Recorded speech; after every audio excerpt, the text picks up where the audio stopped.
Um, what brought me here? My son brought me here by telling me about you because he discovered you online. And I've joined, uh, please forgive me if I can't find the right word. My brain doesn't always function correctly.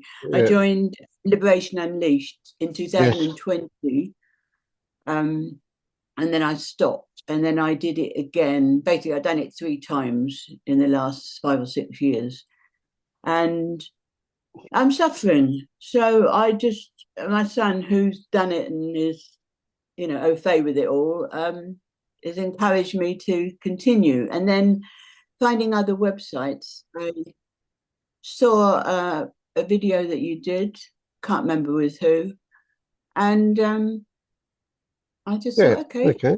Yeah. Good. All right. So you weren't um, Liberation Unleashed didn't work for you? no. And the reason it didn't work, I now, I mean, I sort of knew at the time why it didn't work, but looking back, I understand because I'm so attached to my mind and to the systems of the mind Mm-hmm. that when I was having the back and forward with Liberation Unleashed, um, and because I've had glimpses over my life, I'm nearly 75 now, of it, I think my ego got in the way, Mm, and mm. and I just thought, why am I not? Yeah, it was my ego reacting, and so I thought, right, I don't want to do this anymore, and stopped. Yeah. Yeah. Okay. I get that. Yeah. So have you recognized that your ability to see that is quite significant in terms of this stuff, this whatever you want to call it, this pathway? Yeah, yeah. I mean, I know about the stuff and all the stuff. The theory. I'm fully filled full of theory, so I know about it all, and I've also observed myself responding in not helpful ways. Yeah. Yeah. Yeah. Right. Well, I'm glad you're here. This is a good place to sort this out, Yeah, really. Yeah. Um, of course, everybody has their own journey, so there's never going to be the same for any two people. So yours is going to be a journey tempered by your experience in life, your conditioning in life, things you've learned all affect, right? And then there's things that are common with everybody that are basically the way our society works, in our Western society. And although I'm in Australia and you're in England, and Lennart's in Germany and Rod's in England, um, then there's they're kind of similar in a lot of ways, that well, I suppose you'd say the Western society certainly puts a lot of weight on certain characteristics. Characteristics like it's good to be smart, and if you can use your mind, that's a good thing, and so on. So we learn to obey our mind, and part of what's also there is that we're taught that we have control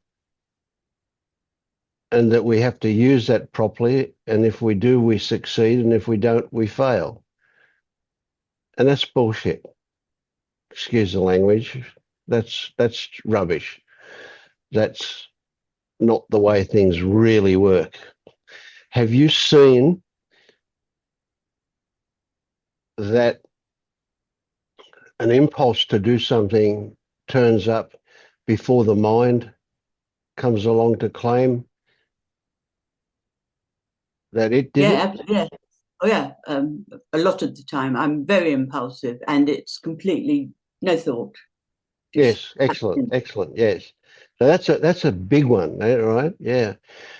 Yet you say you're still a slave of your mind. They were my words, of course, but you basically said you're locked into obeying your thoughts. Well, I am and I'm not. Sometimes Yes. I Okay. am, and sometimes because I've done loads of therapy and read all the books, blah blah blah blah, and um, so sometimes I can catch myself and stop, and I just sort of breathe and allow Yeah. whatever to be, And it and happens don't differently. Yes. respond. Yeah. Yeah. And in That's those situations, I'm not suffering. There's not a yeah. problem. Yeah. Yeah. Yeah. That's a big one. So really, people often turn up here saying that they've seen some things and there's other things that tell them that they're not getting there. And essentially that's kind of what it sounds like for you, that you've had some shifts, would you call them shifts, where you've discovered things and it's changed the way you look at things, yet the old ways come back Yeah, sometimes. well, yeah, to me, I feel like I have an experience, a massive experience of duality, but sort of personal duality that I mean, for example, 50 years ago, I joined an organization and I had a guru. And one of the songs we used to sing was, "You are not your body, you are not your mind. You are merely something lying close behind." And, my mind, I thought, oh, yes, I can understand, I believe that. Hmm. And I also had an experience in meditation where I there was just a sort of I was part of a beating heart. I mean, this was 50 years ago, so I But I you remember sense it. I sense the truth Yes. in in that, and I Yeah. and so I think this is the same thing, that we are Absolutely. Yes. we are not who we think we are. We are Yeah. part of uh, the cosmos or energy. Yes. Um, and I'm just so tired. I'm tired of how I restrict myself. Not even talking about life experiences. I've had cancer twice, general world, awful things going on in the world. So yeah, I would like a little. Yes. I'd like Yeah. to stop suffering so much. Excellent. And I know Excellent. Yeah. it's not like mass. It's not like I'm being tortured, but it Hmm. is a mild form of torture. Yeah. Yeah. Yeah. Mine. So can you get that we have a whole lot of beliefs that we respond to that cause these uncomfortable, unpleasant experiences, suffering, you might say. Yeah. So yeah, I mean, absolutely. I Mm. get it. I totally understand that and relate to that. Yep, yep. Because, yeah, Right. So what really we have to do, what really the intention here is to change a whole lot of those habits of doing that. And we can't do it with effort. Intention is only plays a small part in it. We can't do it consciously. We can't will it to happen. We can't make it to happen because we don't have control. And yet we can play with circumstances that will allow it to happen. and by that, I'm assuming I could be wrong that you're talking about, for example, doing like pointing exercises, and it's Do you? Do you Yeah, know? well, look, they're kind of a little bit limited with you because you know them already. You know, it sounds like to me like you've done all of those things. It's the ramifications of those things that where the juice is for you, right? It's those stuff that you already know, and I'm assuming here, but stuff I believe you already know is what's going to do the job when you see it from a slightly different perspective to the way you've been seeing it. And so, Yeah, you can't work at this. If you work at it, if you put effort into it, if you push to do it, all you're going to do is create resistance. You're going to make it harder. yeah. So what Well, we've got to that's do is we've got to seduce our way around it. yeah, that's what my son said to me yesterday. He said, "You can't work at it, Mum." Yes. And also, I recognised that when I did it 3 times with Liberation and League, I was treating it like it was an exam I had to pass, Yes. Yes. Yeah. and Yeah. so that's why I come from a long line of teachers, so all my conditioning is, sort Yeah. of screwed in Yeah. there, and that's what caused me to react and to go, Yep. oh, Yep. Yeah. and yeah, so Yeah. So it's that's you've been brainwashed into thinking that information is important. yeah, information is king, yeah, Yeah. and it's the devil. Exactly. Well, kind Right. of. Yeah. Yeah. Yeah. Yeah. So I can't teach you anything, but Mm, I can help you to discover. yeah, That's what this is about. And when I say I, right, Rod's going to help me, Leonard's going to help me, Jed will help me. Anybody who turns up here will have a perspective that will be news to you or not. It might be something you already know, but very likely recognizing that there are different ways of looking at things that will bring about a change. So the first thing that's really important, and this is, and I don't see this is going to come across as information because we're using words. We can only yeah, talk to each other, right? But it's not the information that I'm giving you that's going to have the effect. The way you see it, the way what happens to it. So we're looking for any little aha, ah, ah. Okay, that's what we're looking for, that kind of a reaction. When that happens, things change in your brain, and that's what we're looking to do.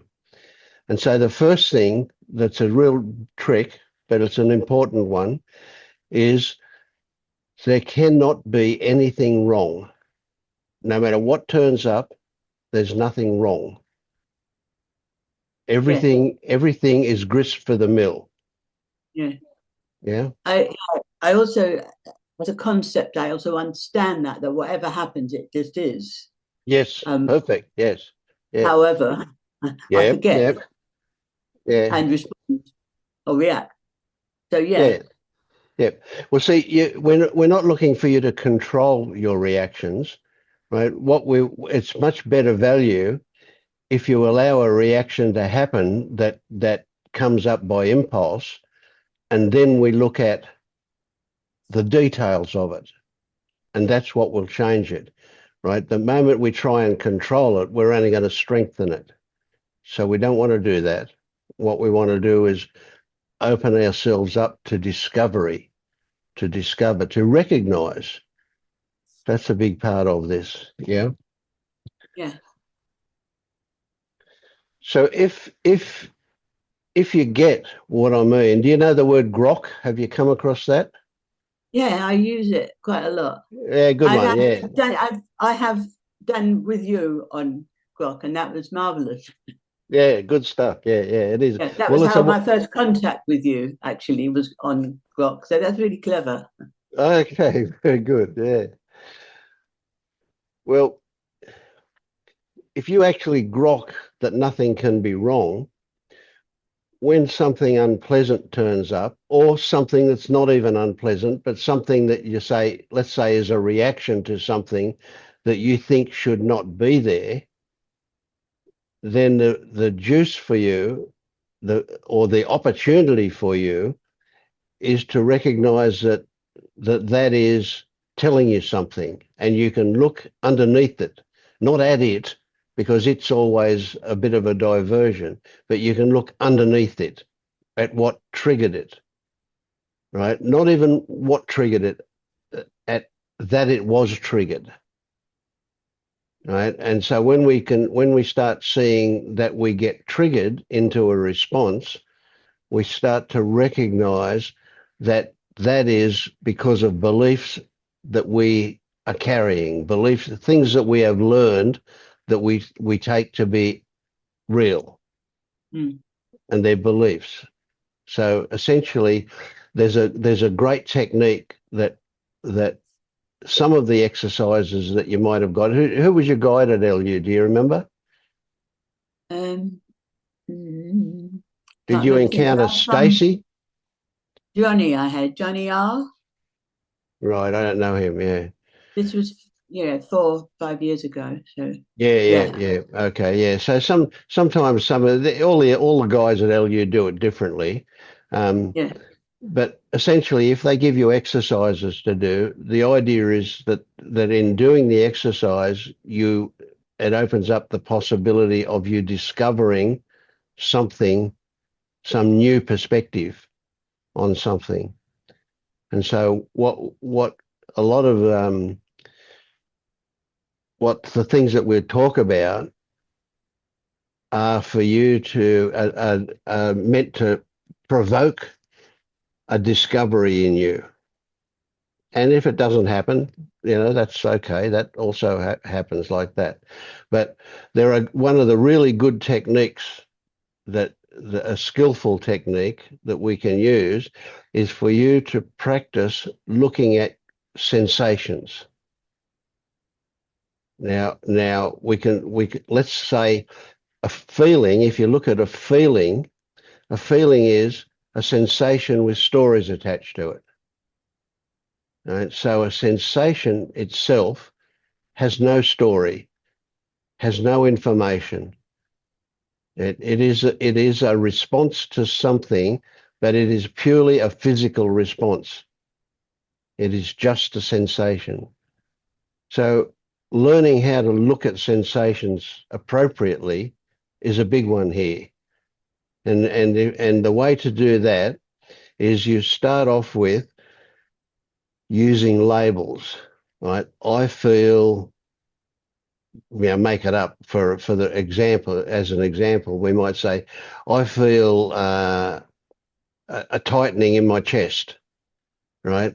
So what we recognize is that there is there is we're pointing to a sensation, but we're using two labels. We're using a tightening as a concept, and we're using a chest as a concept. But when you get beyond that, looking at the sensations, they can only be experienced and they can't be described accurately. All right. So any label simplifies things to a huge degree. Right. So when you say chest, do you mean here or here or here or here or what? So it could be anywhere in that area. And when you say tightening, it could be a little bit or it could be a really big bit, and anywhere in between. But you can experience the sensation, but you can't describe it. A good metaphor is you're trying to tell somebody what chocolate tastes like who's never ever tasted chocolate. You've got no hope of doing it, have you? It's too No. complex. It's too subtle. It's too much. You can't transmit that by words. It's something that has to be experienced. Well, you will experience sensations beneath or below, beyond what labels can do justice to. And if you learn to do that, and you will learn by practice to do that, that's going to be where we find an opening into a lot of this stuff. Yeah. So, Okay.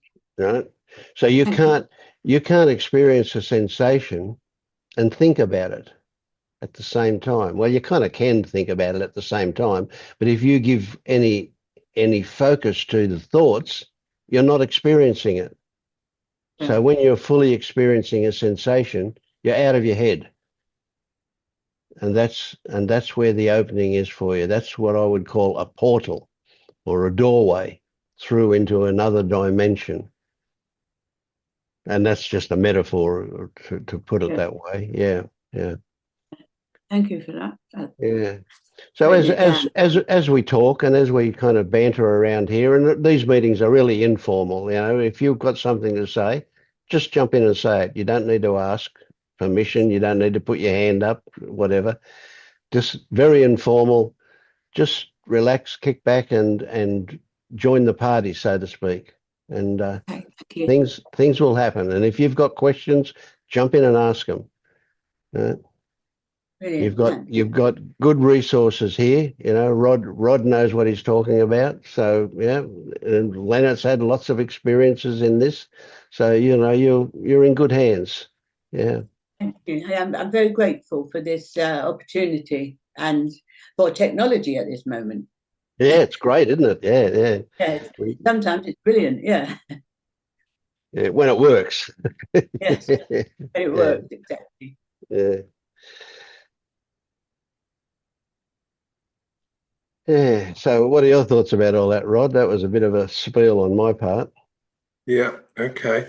Well, I suppose I was thinking, is there some easy way to explain this, in about 3 or 4 words? Good luck with that one. And I think there is. I think there is, because you were sort of going in the right, excuse me, in the right direction with what you were saying, the sensations versus the interpretation of the sensations. And that really is the whole story. It's like the world is as it is, right? But the world that we see is the one that we create. So, in other words, the world that you're having problems with in general is the one that you've created. So, all right, well, there may be real problems in the world, like we've got this morning no water because there's burst pipes in the area here because it's been so cold. But in general, the suffering comes from the world that you have created for yourself.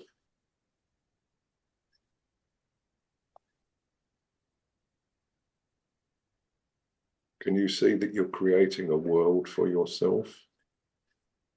Absolutely, yeah, yeah,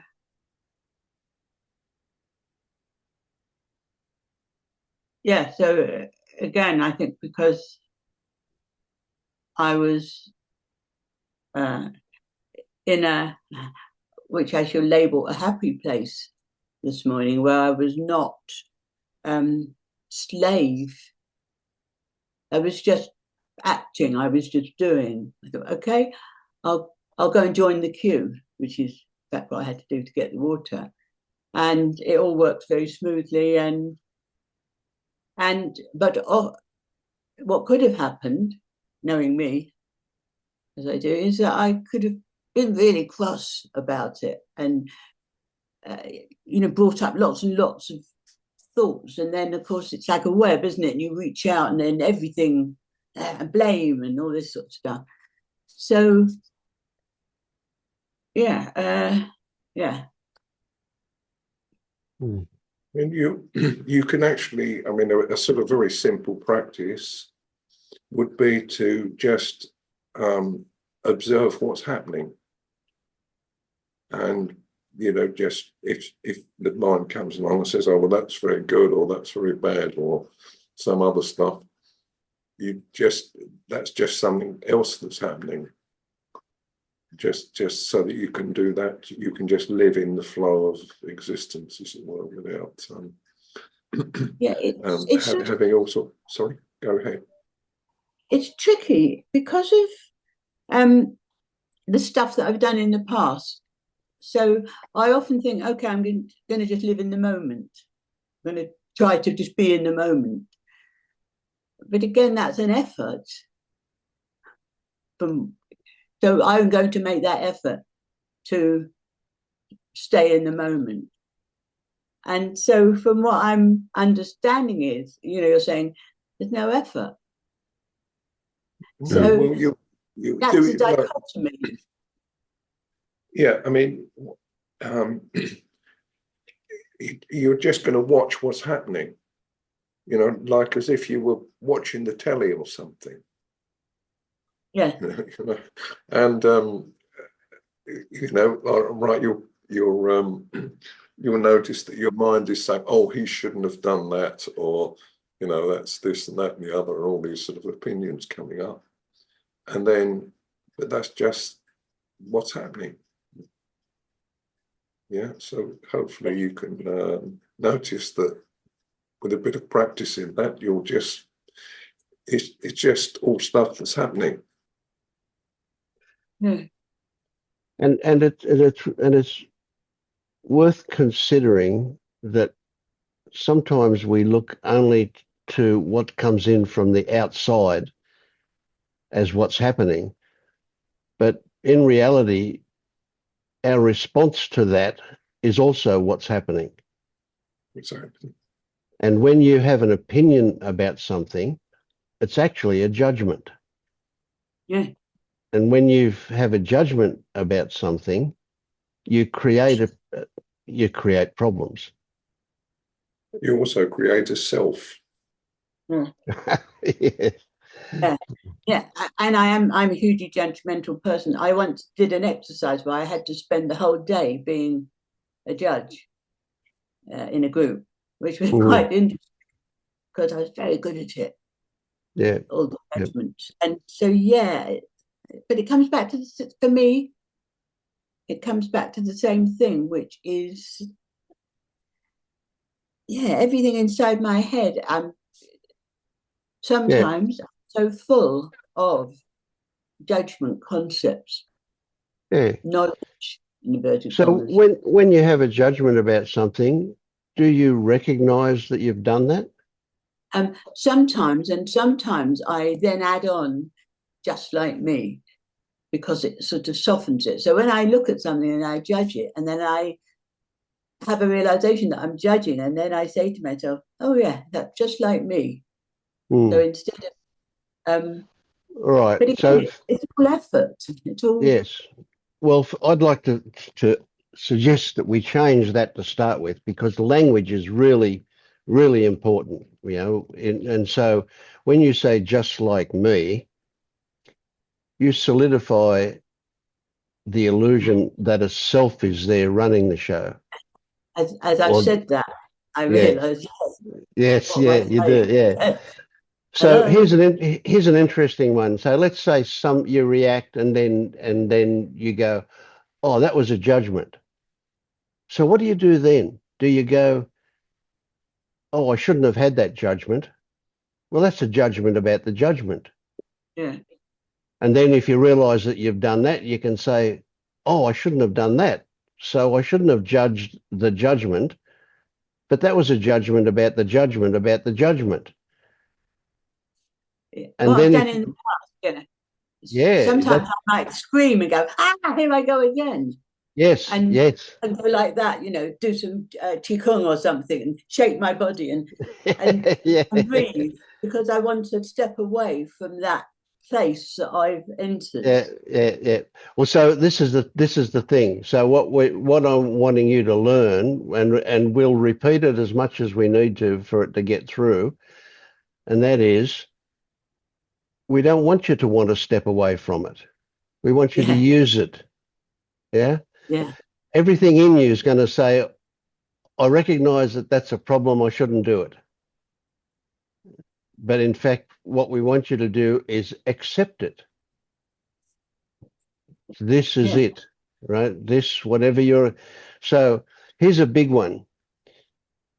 Accept whatever. Yes, but don't do the accepting. You can't make accepting happen. You can pretend, but you can't actually do it. Accepting will happen or not. Yeah. If See, you I'd if written you that down because I'm frightened that I'll forget.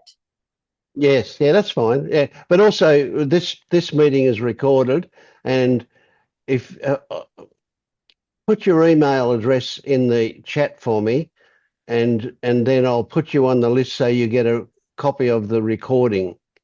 You'll get Where a do I link put to the email? in the chat. So can you see chat down the Oh, bottom yeah. somewhere? Yes, Yeah, yeah. yeah.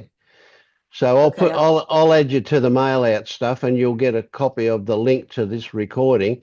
Plus you'll get I did a song recently called "Oh, There I Go Again." Exactly what yeah. Brilliant. I'll add it to my playlist. Yes. I haven't got playlist, but Yeah. yes. But you see, when you say, "Oh, look, I just caught myself judging the judgment about the judgment," and how many steps further can you go before you just crack up laughing that the whole thing is just ridiculous, Yeah. right? And the That's a good moment you point. find yourself laughing, you're not judging anymore. That's happened, right? So it's something to lean into, enjoy Yeah. it, right? There's nothing serious about this stuff. It's all good human stuff. We're human. Now we're not chasing some spiritual ideal. What we're looking to do is become more uncluttered human. That's really what it's about. This waking up thing is being fully human. Nothing spiritual about it, and although that can be a part of it, but that's not the primary thing. It's all about being human, being spontaneous, being authentic, right? And the and how I would describe it too, the hero at the I say the hero at the end of the journey, but there is no end of the journey. The hero that we're looking to become is happy with everything that turns up, even the shit, even the unpleasant stuff is okay. And that's not something you can do. That will happen when you're ready for it to happen. Right. So you can relax. There's no exam at the end of this, and there's no Yeah. certificate either. Yeah. No prize. Mm. Yeah, that's refreshing. Yeah. It is. It is. It takes a lot of weight off. I mean, I was a seeker for many, many years, and I took it very seriously. And I realize now that that was an impediment. Mm.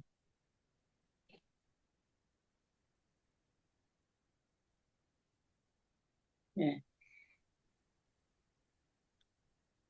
So what we're looking for are spontaneous reactions that turn up, and those that bring about an unpleasant discomfort of some kind.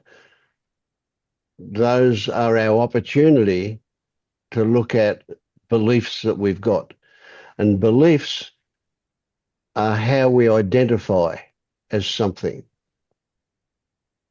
Now, I want to tell you another story. I hear frequently people will say, well, if I'm not doing this, who is? Now, that's an impossible question. This, this brain is too puny or doesn't have the capacity to know the answer to that question. There is no who, there is no what. What you are, as best we can know, is your current experiencing. And you're not somebody or something experiencing, you are the actual experience as it happens. That's all you can say you are. And beyond that, it's a mystery. We don't know. And we're not interested in finding out because we can't know. Right. So that early guru would have said, you're something behind. your senses. Well, I'm saying not even that. Even that is a temporary staging post that you could use to disidentify with being a self. But when we get there, we don't know what that is. You can only know what you can touch and smell and see and hear, etc., from the five senses, and respond to your thoughts. So you can call them a sixth sense if you like. But that's you. That's all you are is a response to those stimuli. And a lot of those stimuli come from the mind, from what you've been taught, from what you believe. And your response to that, that's what you are.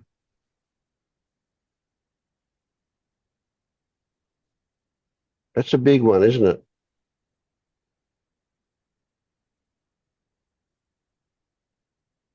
So stop looking for who you are or what you are, because that's not knowable. But you can appreciate your experience. And that happens at a bodily level. That happens sensations. And what you know about sensations isn't going to be the way they will be in the future, in the mythical future. What you know about your sensations will change because your experience of them will change.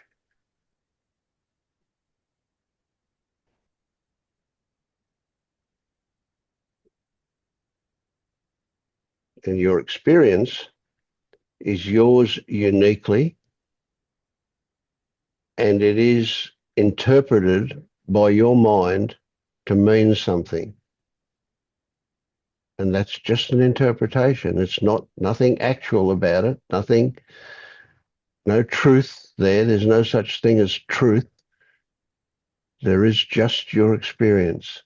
And that is an interpretation conditioned, brainwashed by your upbringing, your experience, including all of the knowledge that you've gained. That also affects the way you respond to things. Sounds heavy duty, doesn't it?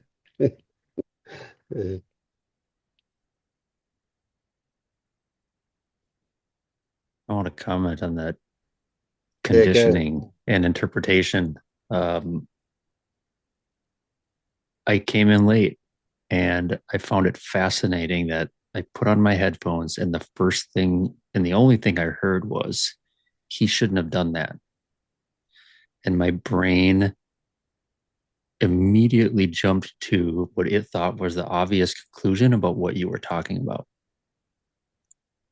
I don't know what you were talking about, but given the recent events in the United States, I assumed what you were talking about. And I was like, that is, it was so interesting to You have that saw it clean happen, yeah. break of having no background of what you were saying. It could have been a billion different things, but I mean, it was like, I know what they're, I know what they're saying. Yeah, yeah. That's the way the mind works, isn't it? Yeah. Not only does it jump to conclusions, but we and except your experience was apparently that you recognize that. Well, obviously you did from what you said. You saw it happen. But most people don't see it happen. They'll take it to be real. They'll respond to that. They'll react to their conclusion as if it were actual.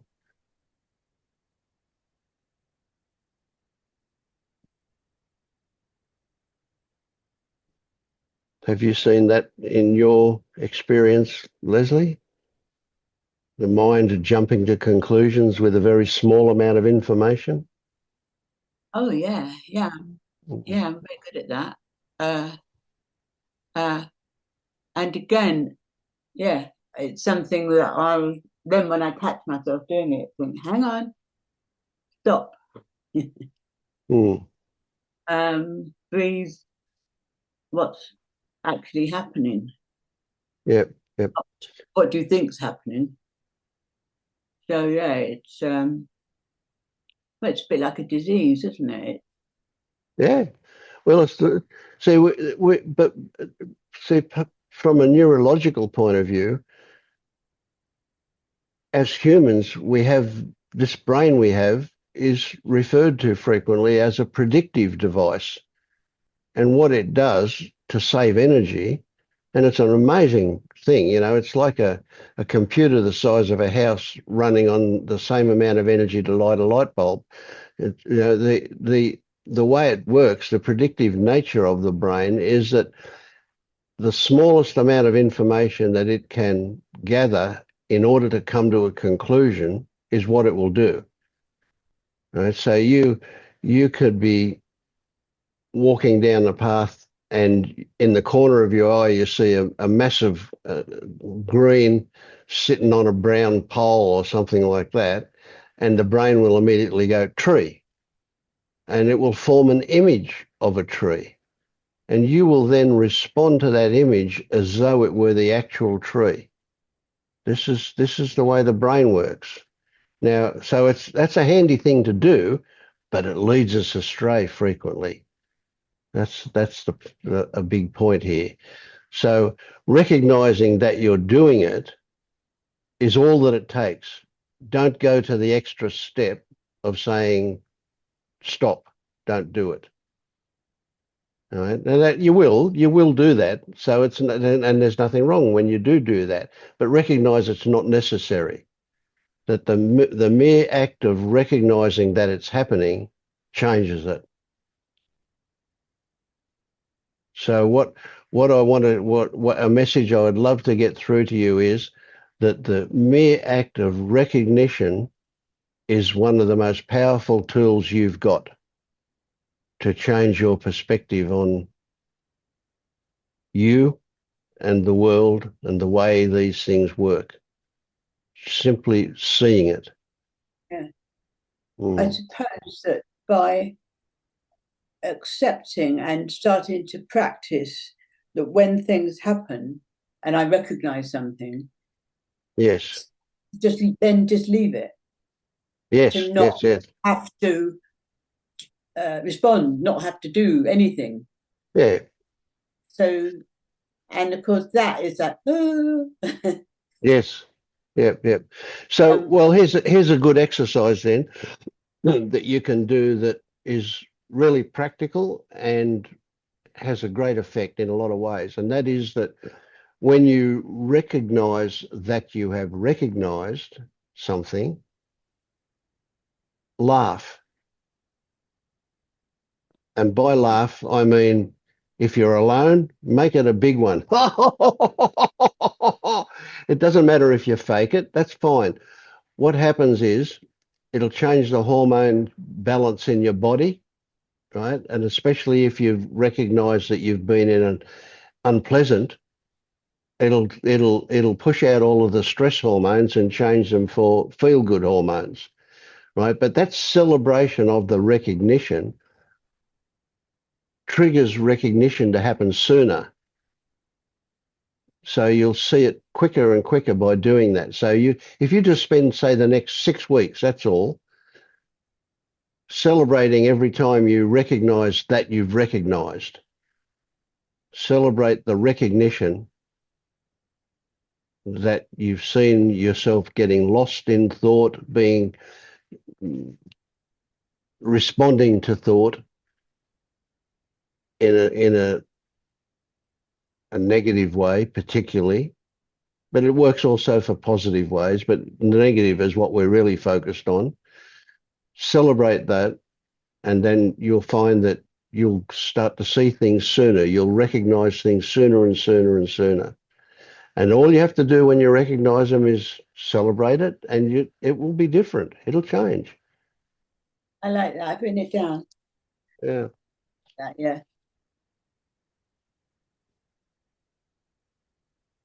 Hmm.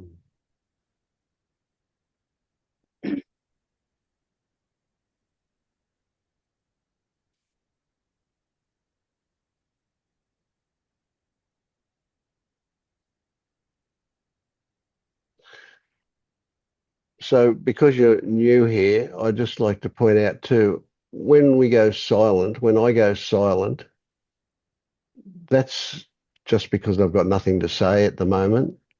It's an opportunity for anybody to jump in if they want. But silence itself is also really valuable. What you'll find happen when silence is going is that the mind will start to go crazy. It'll want to fill the silence. The mind does not like silence.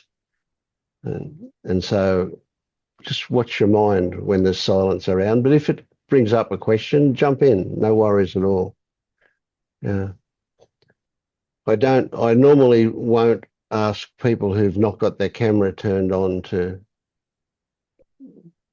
comment and be involved. But if they turn their camera on, I'll ask them. But see, there's nothing I can ask Tim. There's nothing I can ask Rod. There's nothing I can ask Jeremy. They've all seen it. They're just here for the company. You don't often get the opportunity to talk to people about this stuff in normal social circles. So this is a great opportunity for that. Yeah. Hey, Tim, what do you reckon?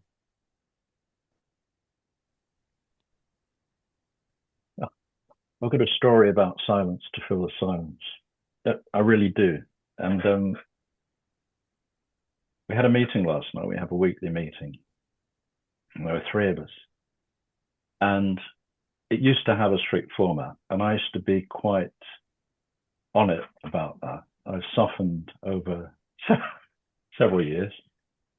So in a way, it's just a meeting of friends.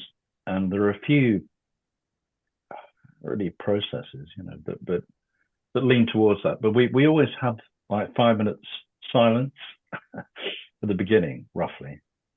And they ask me to do it, and I usually say something. And often it's kind of, it's not that it's formulaic. I touch on certain points, and it does come from memory, bits of yoga nidra and stuff like that. But last night, there were very few words, and it was all to do with, it was just to do with love. We did use that word.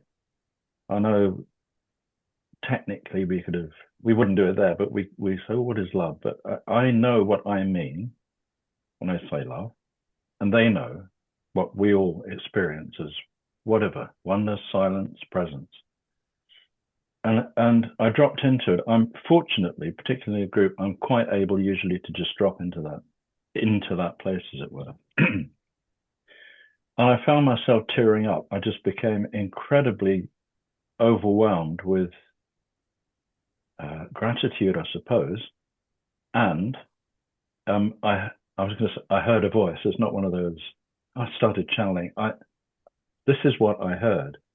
It's like, this is what you do. You be, which sounds like an oxymoron, I know.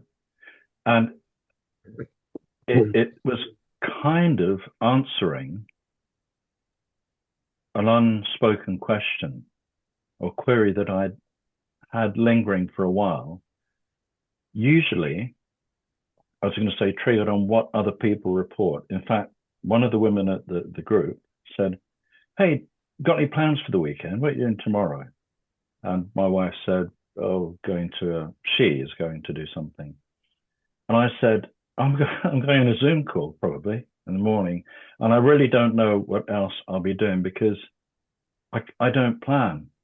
And as soon as I'd said that, I felt like a bit of a prat. I thought, I second guessed myself. I thought, I don't plan. I'm cool. I'm not one of these people who needs a schedule. But I realized that I was just bad mouthing myself. And but the experience, and then that experience took me back. I don't usually think about the past, but I did go through a period where I did what I did there quite often, and people said that they had some sort of shift, whatever, and that was fine, except there was still then a bit of me that thought, Oh, that's great. Meaning there was some Tim impinging upon the whole thing. Whereas now I can't, as far as I know, find that. Mm, And that's the excellent. difference. But I thought it really, I just do whatever I do. I don't need to do anything special. I didn't do any music for 2 days. I didn't go Nasuno. I didn't feel like it. And I didn't have a story about, oh, got credits or I'm not being creative or anything. I don't know what I did. I watched a film or something Yeah. and made tea. So I'm going to ask you an impossible question, Tim. I want you to tell Leslie how you got from believing that there was a self to the actual experience of no self there, and the recognition that there was a bit of self there when you felt a bit puffed up about success. Yeah. Okay. I found that the one thing that gave me a definite sense that I am not this is the way I'll put it, even though what was experienced was indefinable, was self-inquiry. Various forms of it, whether it's the like the Advaita Vedanta Vichara style, or any polarity questions like, without using memory, are you worthy, unworthy, or neither? That sort of questions that dissolve, that when they're sort of met and queried, Yeah. that sort of thing. And as post that, and I've had to repeat that a few times, and in fact, it was really what I guess you could say, for want of a better word, solidified those experiences, or concretized, I don't know, was coming to this group. And the reason is that I had doubt. Now, I don't follow the Feta model, but I do know that the second Feta is doubt. And I realized that I'd had these experiences of no self, if you want to call it that, or no Tim for a while, over the years, for some years, periodically. But I'd always started seeking again. In other words, that can't be it. It's not like so-and-so. They're smiling all the time, which wasn't true. That's a complete lie. My perception was that they appeared to be always happy, which was bullshit. Yeah. Well, no, it might not have been, but I doubt it. I doubt if there's a being on the planet that can genuinely say that. So this is a rather long-winded answer, isn't it, Leslie? Do you want to ask me a question so I can to keep me on track? What's your experience, in other words, maybe? Has anything similar happened, or?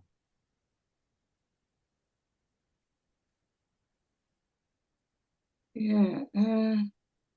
I don't want to put you on the spot. You really don't No. have to answer this. I'm just I'm genuinely curious on how other people go about things.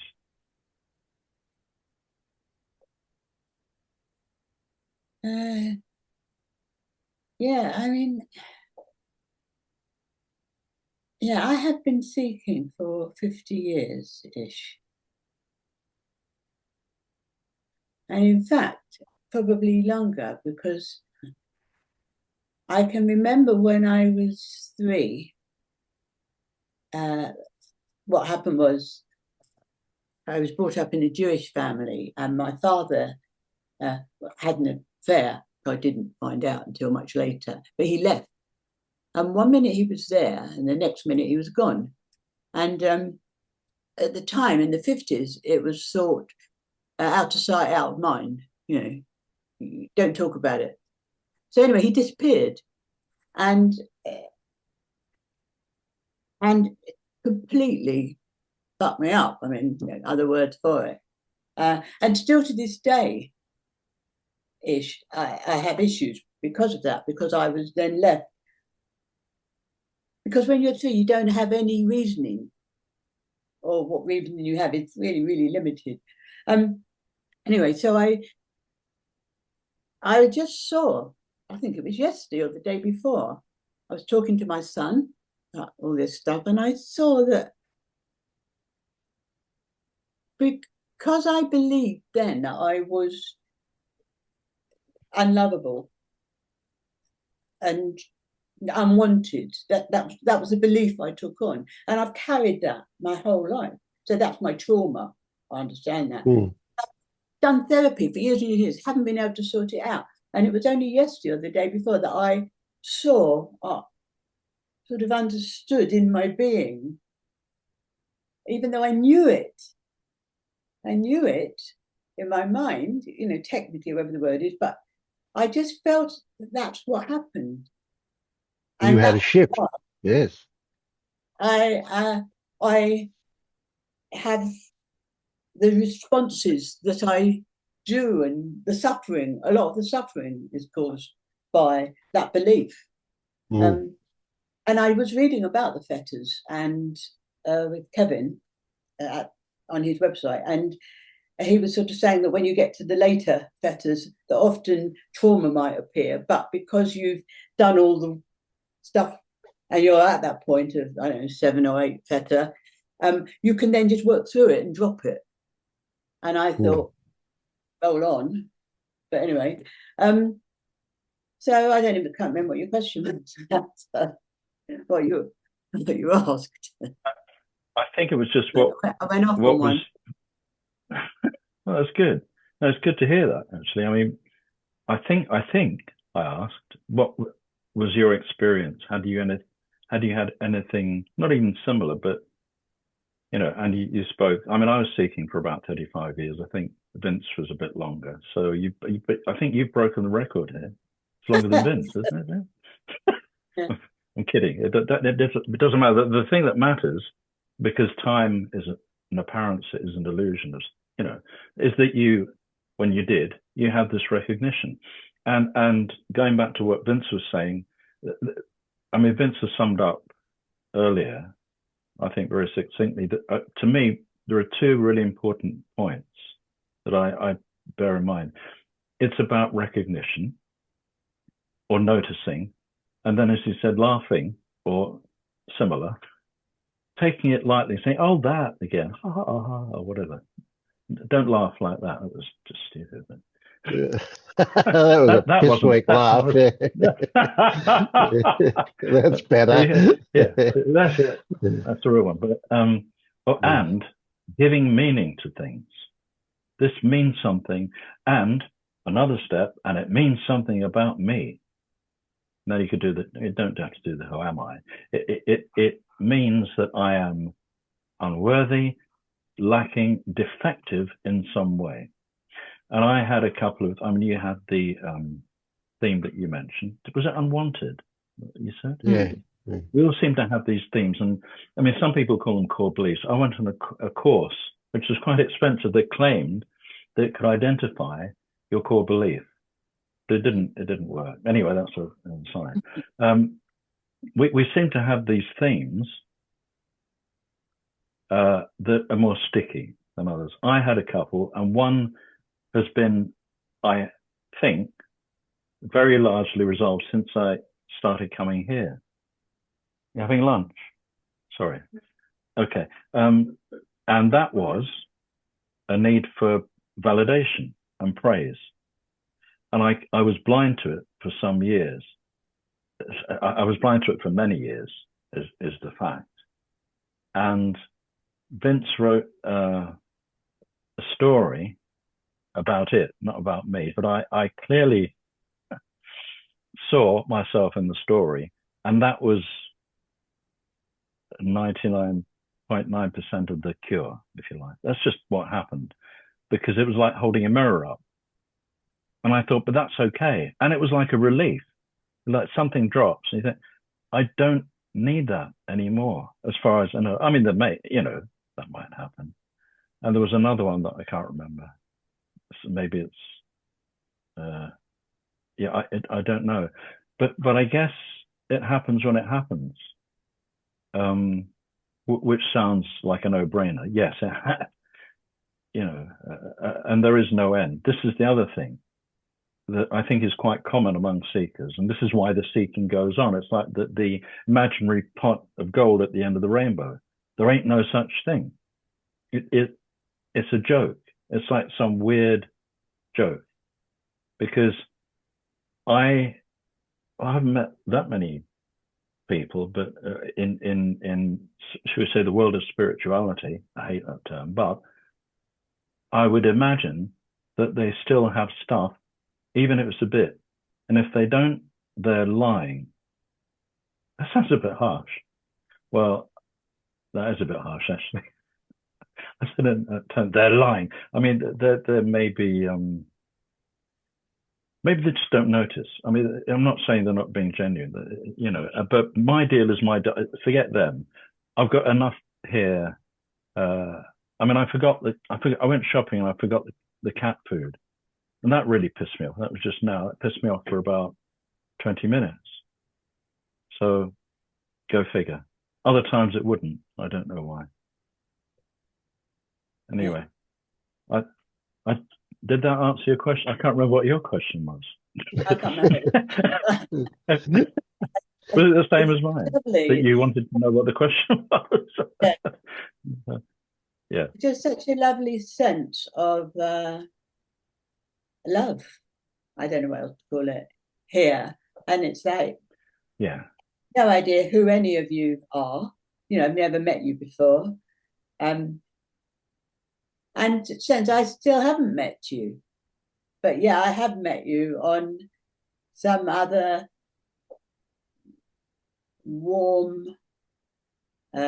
level, which is beautiful.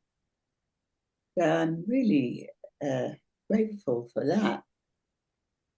Beautiful. Thank you so much. No, thank you. I feel the same. That's why I come here. Really. If you've just answered, no, I mean, I knew that, really. Can I just say something to Jeremy? Because you came to mind because of what happened in Minnesota. And I mean, what struck me, I'm going to paraphrase what I think the mayor might have said in response. It will be paraphrasing, and this really struck me. He said, we will respond to this with love. I don't know if he used the word love. I can't, but he gave that sense of we will not be reactive in a. No, he did say something like that. I'm going to search it out, but it was incredible. It really touched me. The singers were talking about love, and that is the answer. I mean, the Beatles said it. Loads of people have said it. That's the answer. Presence, meeting people with, kindness. I think that's the healing salve, really, in my experience. Understanding, love. Anyway, enough already. Thanks, Tim.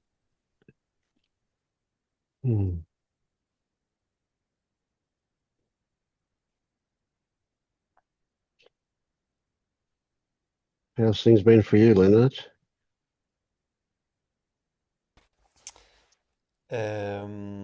Actually, at the moment, or today, I noticed that in comparison to the weeks before, maybe there's more clearness. There's more awareness of,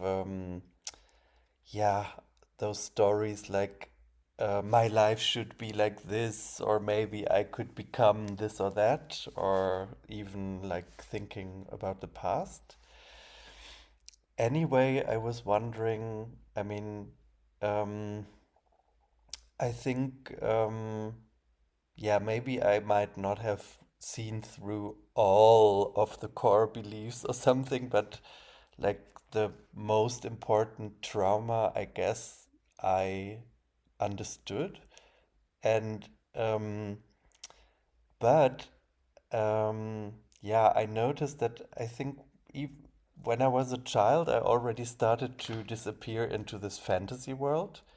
And it's so much of a habit that I think, I mean, I can observe it, but also there is no other way than to accept it anyway. Um, So does part of you say it's wrong?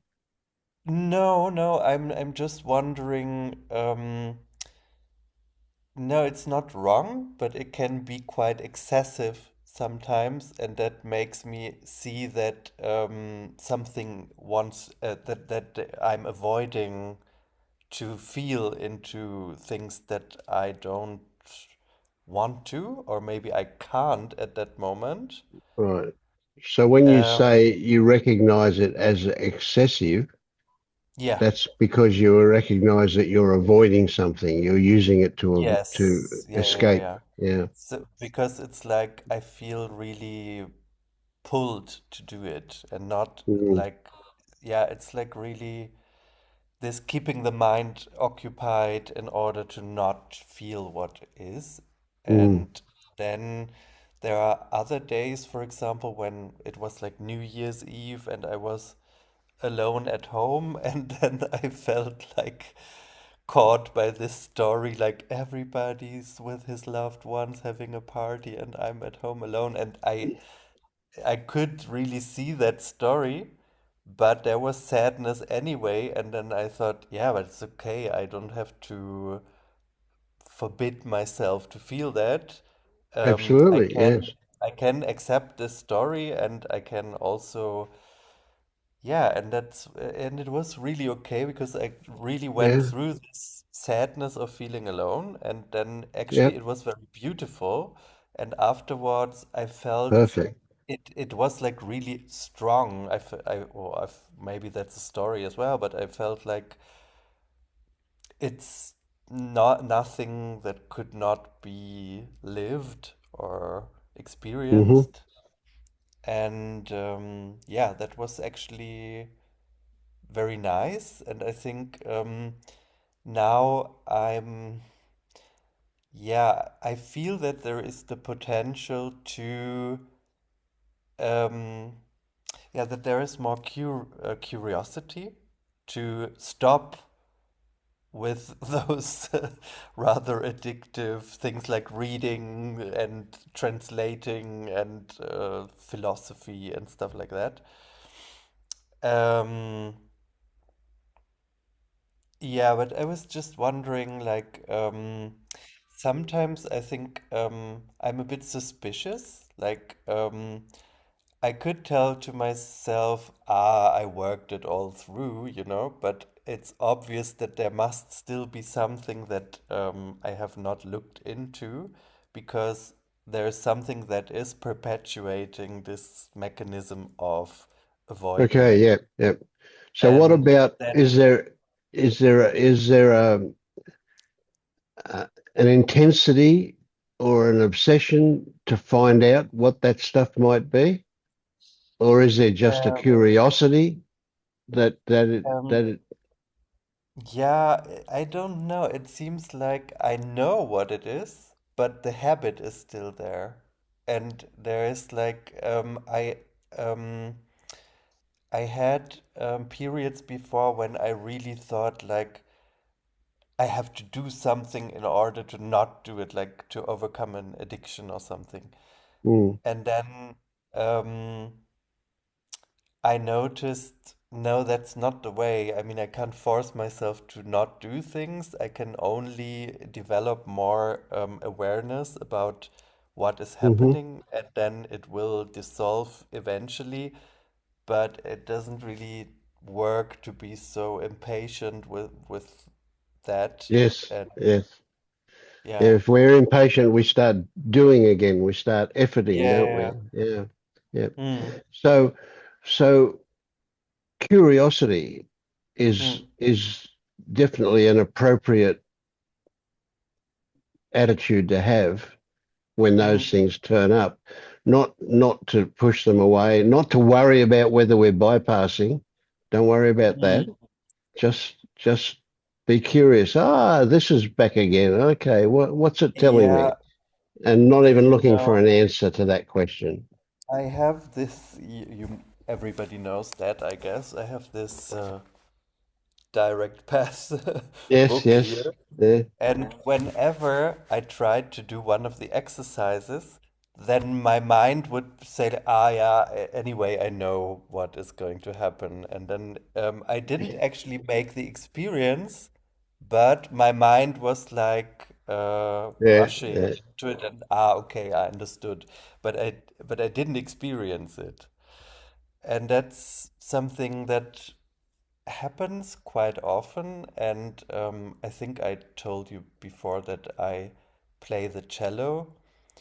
And now I reached some stage Proficiency. where it's really like about the musical expression, and it's you really have to go into detail, and that means that you have to really feel what you do with your fingers and the distance and the pressure and stuff like that. And then I mean I enjoy doing it and I really want to, but there is too much restlessness, and then I think, ah, I have to be so concentrated now, and then it keeps me from really having this calm to really go into it. And it's kind of, yeah, I don't know. It's maybe, yeah, sometimes it's really like my mind is rushing so much that it prevents me from really doing the experience. Hmm. But that's Sure. also something just I'm just Yes. accepting it at the moment. So what can I Good, do good, anyway? good, good, good. Yeah, okay. I've got some thoughts about that one. Show Leslie the book again. It's the direct experience by Greg Good. Yeah. Thanks. Yes, this thing it came to mind me learning to type. Um, and when I was learning to type, I was always looking forward to when I would be able to type without thinking about it. And I never recognized that moment when it happened, but it did happen, and I now type without thinking about it much. My fingers on the keyboard um, just know where to go, and that's something that snuck up on me. And so in a way, I suspect that that's what you'll experience with the cello as well. Uh, And so getting into the zone is one way of putting it that people talk about, where they stop thinking about what they're doing and let the flow happen. Yes, and you can't make the flow happen.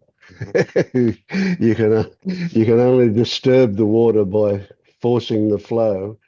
Yeah. So yeah.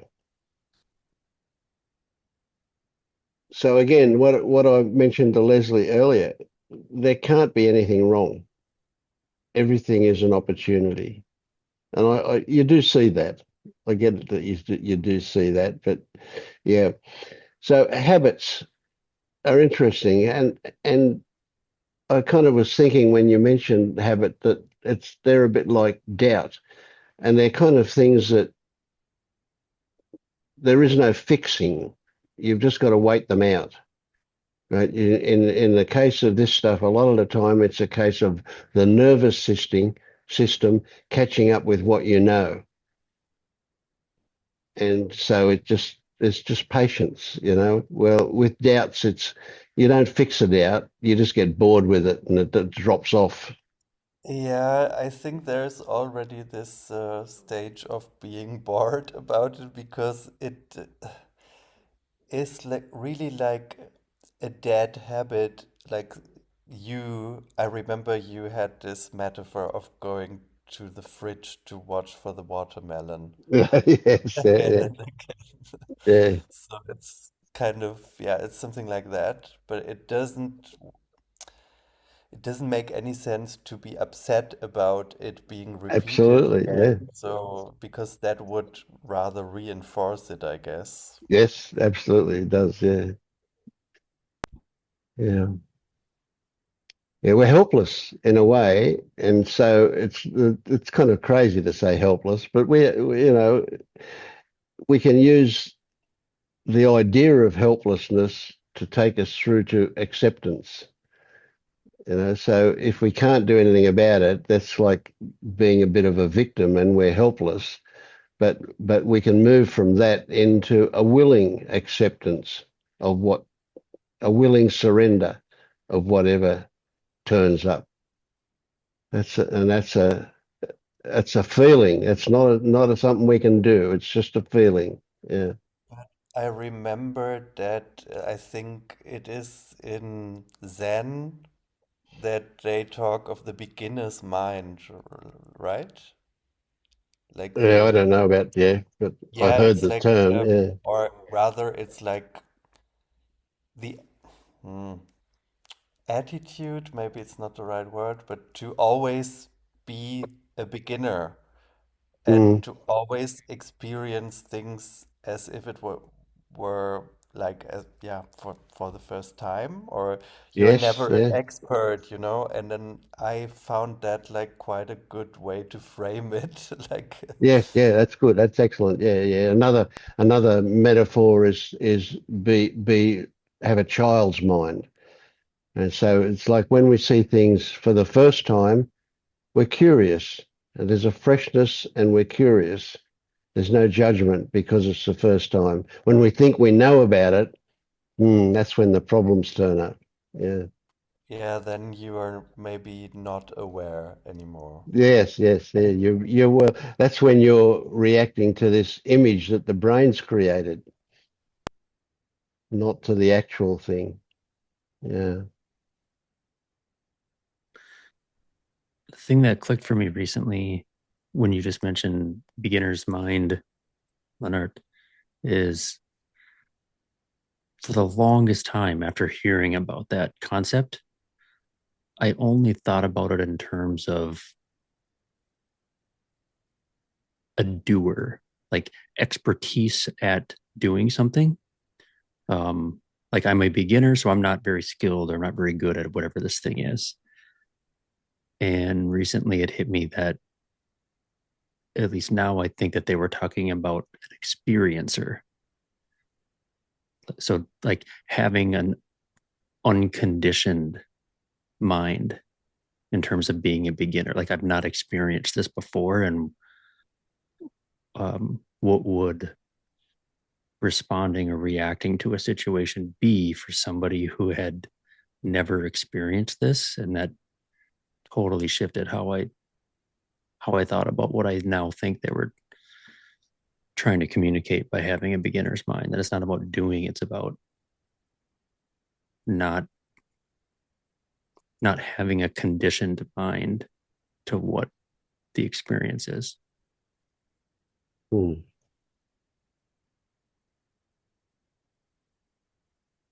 It helped me to see what the conditioning was. It's like, oh, that well, like when I mentioned joining the call, like Mm. if I had been asleep for the last week, I would have had a very different response to he shouldn't have done that. Mm.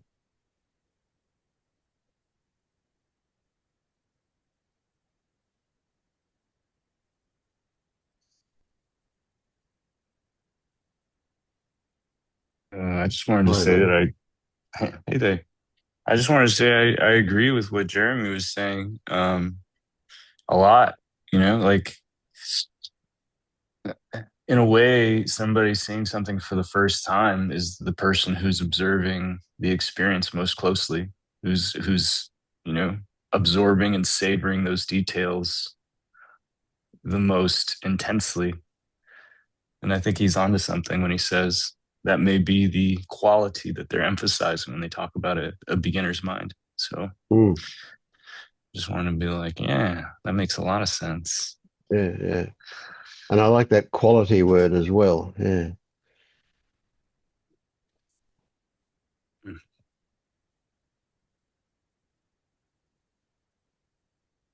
It's like it's the example I gave earlier about the brain being predictive. If we've created an image of something and then we start relating to that image, we're missing what the actual experience is. So that's that freshness. Yeah. Curiosity. Oh, that's such a big one. That is huge. And curiosity doesn't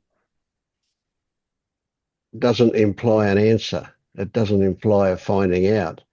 It only implies a questioning, an interest in what's possible, but never a conclusion. Yeah.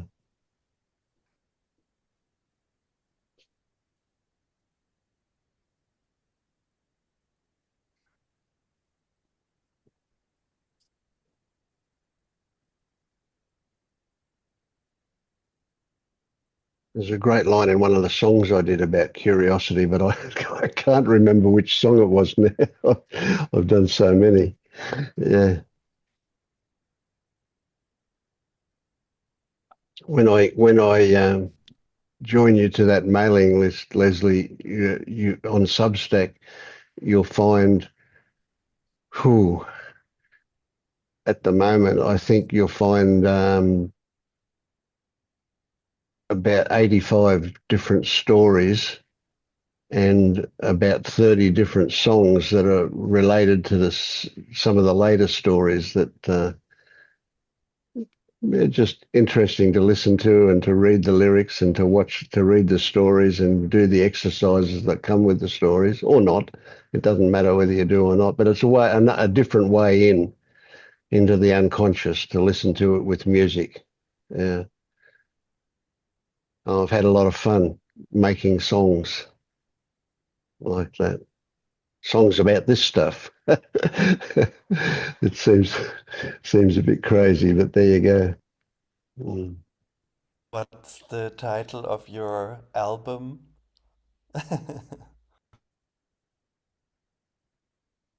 With which one? Which title? No, I was just making fun. Like Vince's new album is coming Oh, out. oh, right. Yeah. No. I have been putting the songs together on Substack. Um, not a Substack, on um, sound. Oh God, I've forgotten the name of it now. SoundCloud. SoundCloud. SoundCloud. Yes. Yeah. Yeah. Just so that all the songs are together in one place, and anybody wants to can go and listen to them. And there is an album that they're in, or a playlist rather, just called Waking Up stuff. Yeah, I haven't yet put out the link to that yet, but I will. Yeah, I'm still doing it. And those stories, I've actually every time I reach 50 stories, I put them into a book so that there's a PDF or an ebook available and there's three of them out, and I'm working on the fourth one at the moment. So they're available on the website or on there's a link that you'll get where that you can get those, download those if you want as well. You don't have to go through Substack and see them one at a time.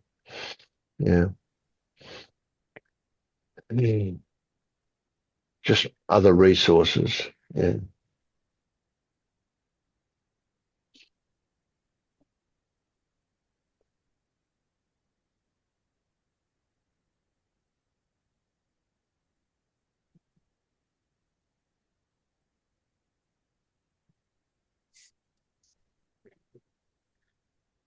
I just had the tiniest little shift and like deepening of understanding, maybe is how to describe it. For the longest time,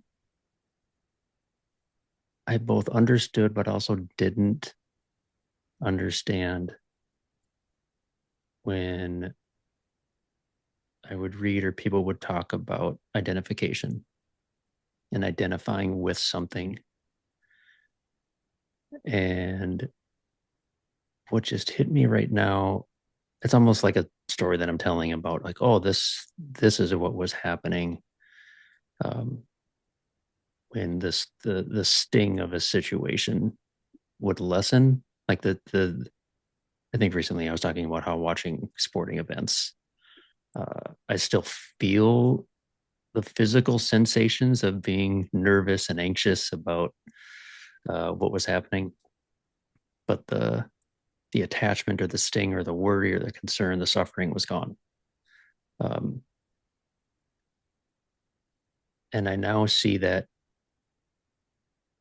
when I was recognizing that what was arising in me was a result of conditioning, that I used to, where it's easier for me to describe about what's gone, as right now I can say, oh, like there's my conditioning happening.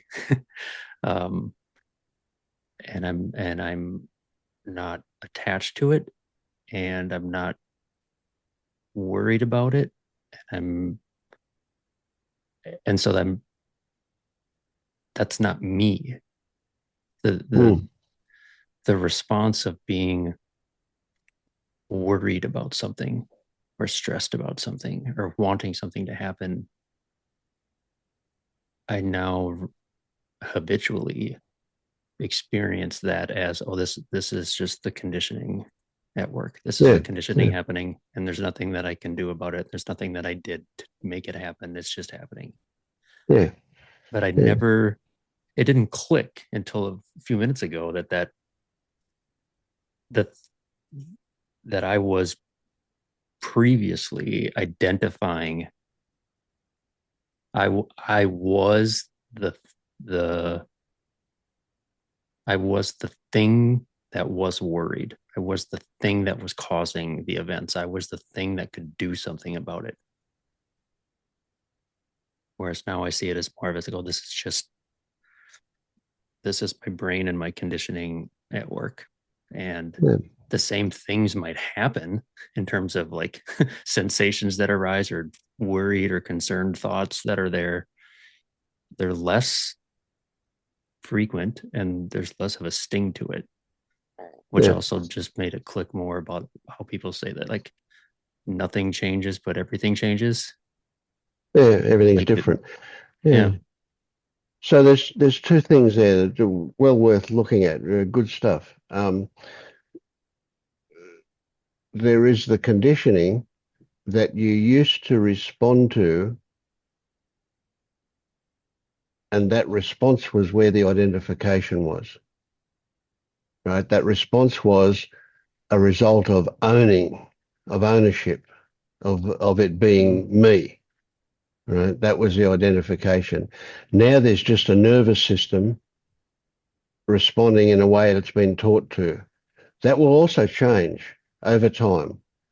Now, what you may find though, see, because there's nothing simple, what you may find is that you still respond, your nervous system will still respond, but you're not responding to the fantasy about what might happen in the game. You're more responding to the excitement of the person next to you, of your wife or your daughter or whatever. So that kind of response is a different thing, that will also, again, you'll see that kind of stuff will also change over time. But it's a nervous system thing happening. It's not, I mean, you already recognize and there's no identification. Therefore, the old response isn't there to the nervous system being stimulated. So it's a tricky one, there's layers and layers. Yeah. when you just said ownership, that made something else click. Um, and I'm probably going to struggle to articulate this, but the distinction between um, maybe like responsibility and accountability, in the sense where if if I were to do something that I perceive as having been harmful or leading to somebody else having an unpleasant experience, I can see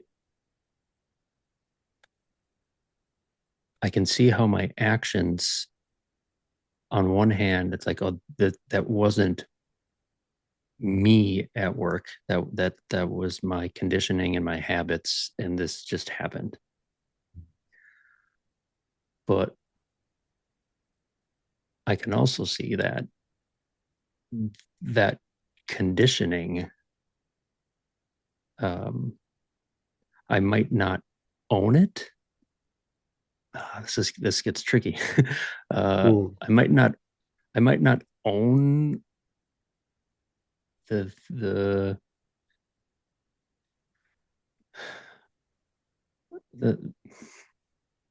I might not own the thing that was causing the harm, Mm. but I can't think of the words to describe, but that Yeah, is so still let me try and jump in. help Let me me out. try and help. Yeah. So the way I see it is there's a morality involved with responsibility, right? So if you are responsible for somebody else's discomfort, there's a morality involved. Whereas when that just happens, there are consequences, but that's just an objective description of the situation, of the conditions that have arisen as a result of that. Uh, so it's not you being responsible, it's a recognition of potential consequences. And that's what I imagine you were meaning by it being accountable, but not responsible.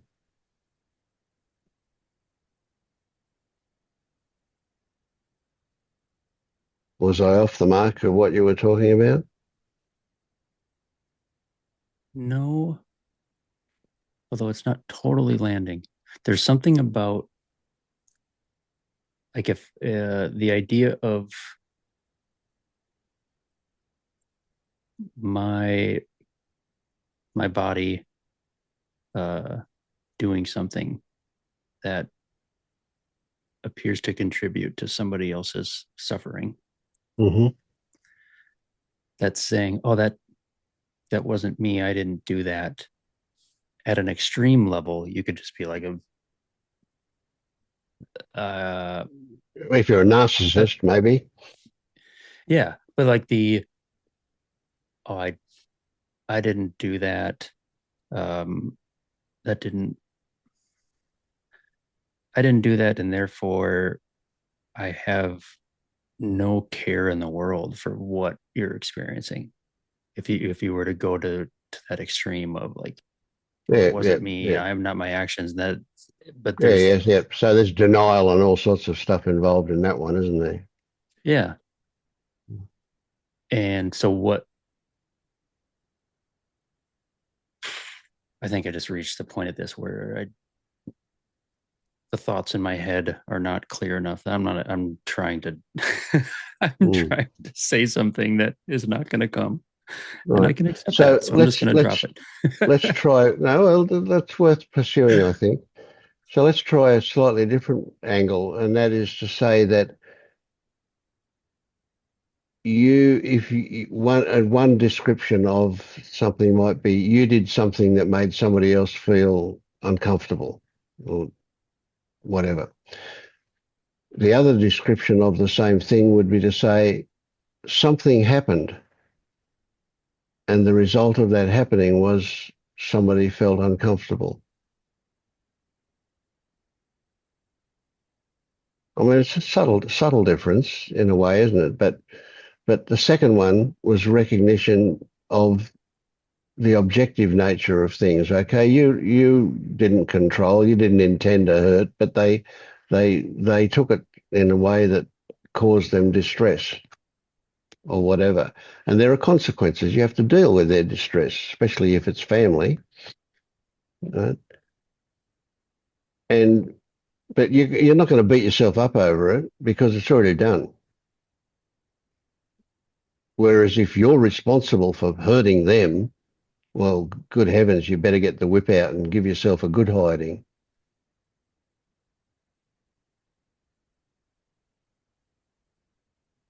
I think I don't know what you said that brought this to some clarity, but in the same way that I was describing a distinction between like identifying with the conditioning as me and It was the word identifying with the ownership. conditioning. Yeah. Identifying with the conditioning, but not realizing that it's conditioning, and then being aware of the conditioning and seeing that that conditioning is not what I am in my experience. I can observe it. Mm. The maybe I can I feel like I need some physical space to help describe this. So Mm. before, this was me and the conditioning was inside this thing, and I was responsible and needed to defend and was the controller of all of these things. And once I saw the conditioning, it kind of put some distance between the thing that the thing that I see as me got a little bit less because I can see the conditioning operating. Mm. And so the remaining part that I see as me is not owner or responsible for the actions, but there's still a sense of this conditioning is responsible. Mm. And so, um, in terms of accepting accountability for something that the conditioning did, I can still respond to a situation with Absolutely. Yeah. compassion and yes, you're right. And I think it sometimes gets tricky too because I usually or almost always, unless it's like one of these discussions, I have to speak to it in a way that Mm. the person that I'm talking to can understand. So I can say, yes, um, I did that thing and Yeah. Yeah. I And so, apologize. And yeah, language gets a bit funny here too, because we can use the word ownership or owning it in two ways here. We can say, well, if I recognize that it was conditioning in this body, this organism that did this and so on, there are consequences for that. I have to, I'm owning it in that way, but I don't have a feeling of it was me doing it. So I'm not owning it in that way. So it's a tricky one with language there, isn't it? Ownership and owning it. Owning it means accepting the reality that, that what happened here is involved in what happened there. That's owning it, but it's not a self owning it. It's just accepting that there are consequences for what happened.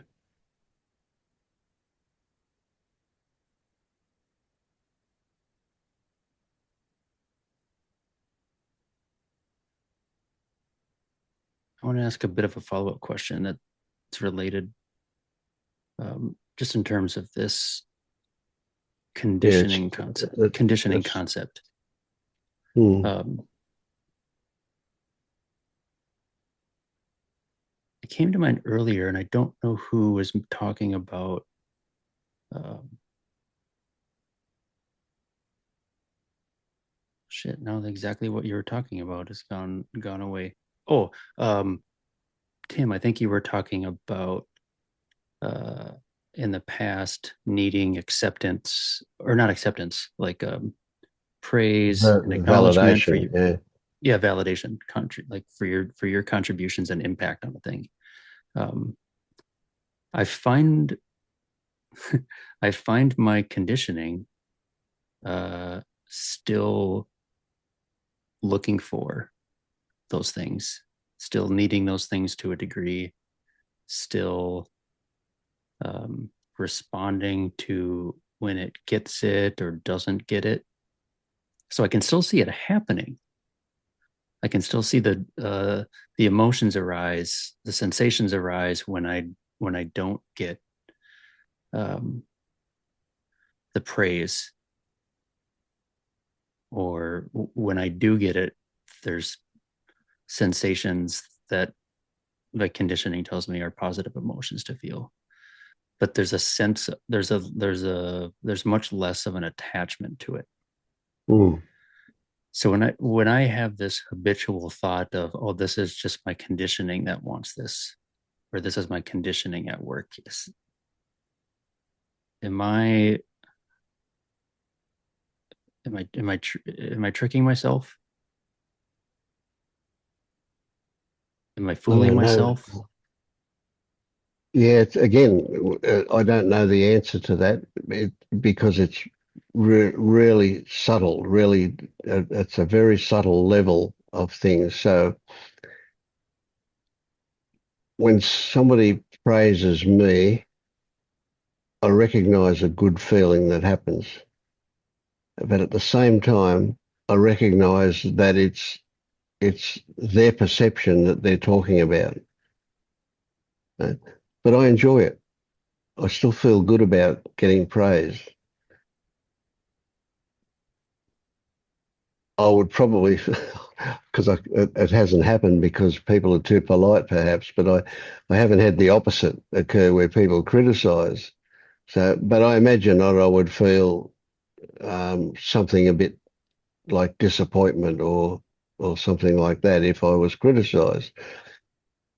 But again, I would recognise that it is somebody else's perception. But at the same time, especially if it was criticism, there would be a curiosity about whether or not there is something to look at here. Um, so anyway, what I'm talking about though, especially with the praise side of it, is that it, it's you have to ask your intuition for an answer to the question: is it an ego response you're having, or is it just that you feel good about the fact that somebody else feels good about the situation? Right? Because obviously, if they praise you, well, they don't know you. They got no way of knowing how good you are, but they praise you because they're telling you about their experience of you. So it's not about you; it's about them. So if you're going to feel good about them saying something good about you, right, is it an ego response, or is it that you just feel good that they feel good about it? Subtle, very subtle. Yeah. But if it's an ego response, then you're selfing, then it's a case of identification at play. Oh, yes, I'm a good person. Oh, look at me. Pat, pat, pat. Oh, yeah. I'm really glad you said the word ego, because I was I was creating some distance between the me and my conditioning, but it was still within this like broader sphere of me.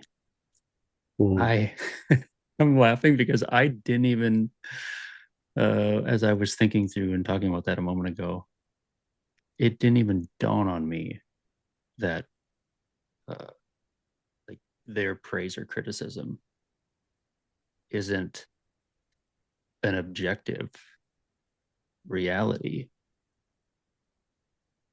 It's their it's their perceptions and experience Mm. and conditioning. Um, so thank you for that. I Mm. appreciate the. Yeah. It Well, wasn't much. It was. I quite get off on other people being happy. I feel really happy when other people are happy. Yeah, Yeah. It's I know it just wasn't made much of me. a direct challenge, but I appreciate that's how I experienced it, and I needed it. Yeah. Well, there I go again. My my conditioning needed it. How about that? Yeah. Yeah.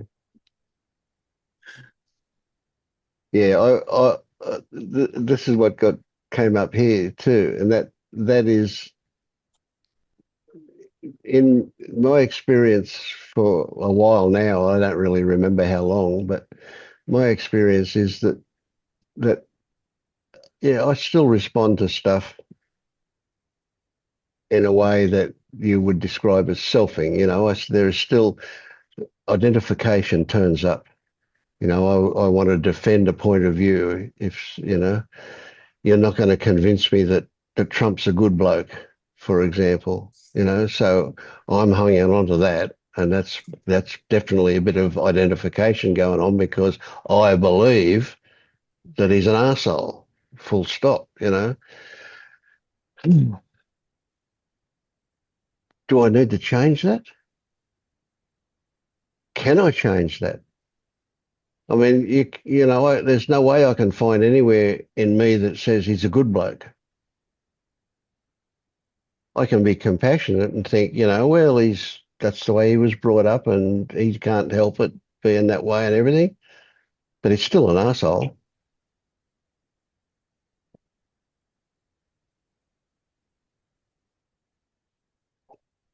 And I lost the point then because I got tied up in that one. Yeah. I want to follow up with what I just said. I think brought clarity to one of the things that a part of me is concerned about, and that was that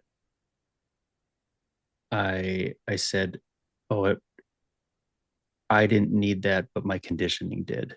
I feel like there's a little bit of, I don't know, something feels Yeah, off yeah, about it, yeah, me yeah, having that response. Like yeah. I it get was an that. ego Yeah. response, but I'm pretending that it's not. Yeah, I wouldn't. That's kind of the same thing in a way. That's getting up in the head and using logic about things. So, what with identification is a feeling. If you can recognize that feeling of ownership, and it's a very subtle feeling because it's hidden behind all sorts of other stuff, but there's a distinct feeling of it's mine. You can even hear it in the tone of voice. It's mine. It's almost like a little child stamping their foot and saying, it's mine.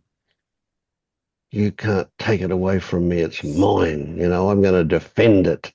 That's identification. There's a definite feeling involved, right?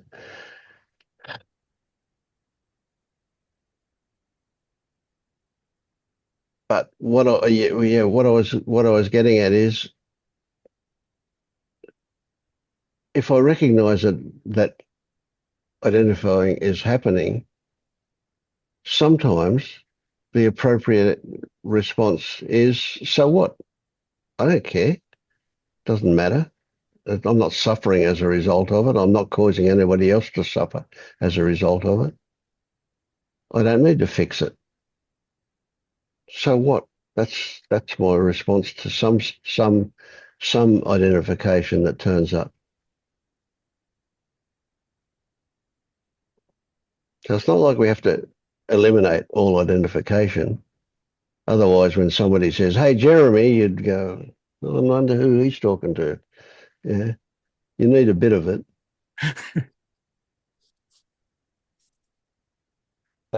I, I think it dep sorry, I didn't want to no, Leonard, interrupt. go on. Go. Yeah, I mean, it really depends how you word it, maybe.